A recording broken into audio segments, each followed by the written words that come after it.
antenna signal strength. We'll talk about more on that in a minute. This retails for $79.95, and you can get an optional back protector that'll raise the price to $99. This is available in a couple of different color combos. This is the black with the black accent. You can get different color accents, and also you can get a silver, again, with some different color accents. All right. A few things of what it comes with here. You got 4 screws. This is actually screws together. A little unusual. So both, it's a metal frame, and also, uses screws to go together. And you have a couple spare screws here if you lose them, which is handy because they are pretty small. And you get a little tool here for installing the screws. I'll just note that if you have a T6 screwdriver, this is pretty handy because you can get a magnetized tip on this and makes it a little bit easier to install. So just a close-up look on this. A couple things to note here. Here's it has some rails. This is where the iPhone goes. You can see the screw ports right there. And then here is that high-tech shock material. It has a couple pads, coming around the case. And you can see right here, got a couple more. Actually would have been cool, I think, if it went all the way around, not just these little sections. But that gives a little look here at the case. One thing to note is it does look like this material compresses a little bit. It's a little spongy, kind of like a little foam. And you can probably actually see right in there where the iPhone's antenna made its impression.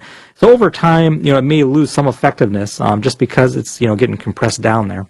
So before I get the iPhone in, I just want to talk about the antenna issue a little bit. Reading on the forums and that, it looked like a lot of people were having some antenna issues. I tested this out. I tried the Bluetooth, the GPS. I didn't have any real issues with that. The cell phone coverage, though, and the Wi-Fi looked like sometimes it would lose some signal when the case was on. And let me just show you what we're working with here before we even get the phone installed. I have 1 bar here, and it looks like I have full Wi-Fi. This is very typical. I'm in my basement, and cell phones don't get good coverage down here. So this is pretty typical of iPhone, AT&T, and actually most other phones. So all you have to do is just slide it in, pretty easy install, and then take this top piece, and then you'll want to just put in these screws. And this is where again, this magnetized tip here would be pretty handy.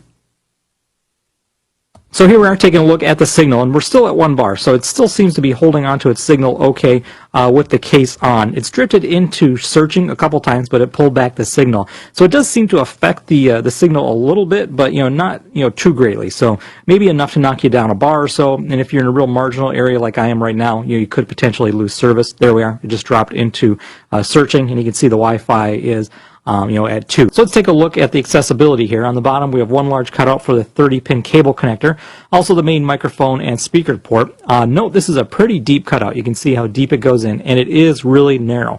I could only get Apple's 30-pin cable to work on this. None of my other third-party accessories or cables could fit in there, including car chargers and other wall chargers. So just note, you need a really, really thin one like Apple's newer 30-pin connectors to work on that. Something else to note is it looked like the speaker was a little muffled when I had it on speakerphone. It felt like it was really kind of vibrating over here on the side a little bit. So just noting that. Over here on the side, we have 1 large cutout for the volume up and down, also the toggle switch. Again, pretty deep cutout, but good protection, and really no problem getting at the buttons, with my thumb. Up top here, we have a headset jack, just like the bottom. Again, it's pretty deep, and it is a real narrow cutout. And I could only get Apple's headphones to work on this, Apple's earbuds and headphones, the Pro ones. None of my other headsets really worked on this. So just note, you may have some issues using headphones on that. And on the front, just like the back, you have a little bit of a lip on it, so it should help you when you put it down on the table. It'll lift it up just a little bit.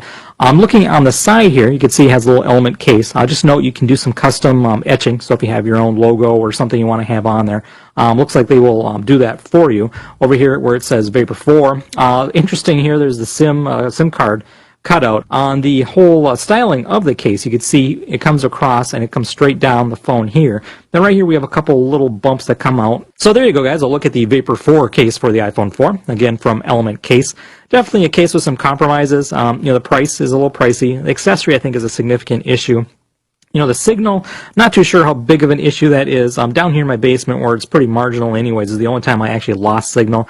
Bluetooth, GPS seemed to work fine. Phone calls seemed to work fine. It does seem to knock it down a little bit, but in my day-to-day use, when I was testing this for the past week or so, it didn't really bother me that much. So it might depend, where your original signal is at and where you typically use your phone. But besides those issues, it's a pretty cool case. I like the design. The anodized aluminum is pretty cool. Definitely something, different to check out. So once again, this is the Vapor 4 case for the iPhone 4. All right, guys, this is Mike from Inside the Gray Mac. Thanks for watching.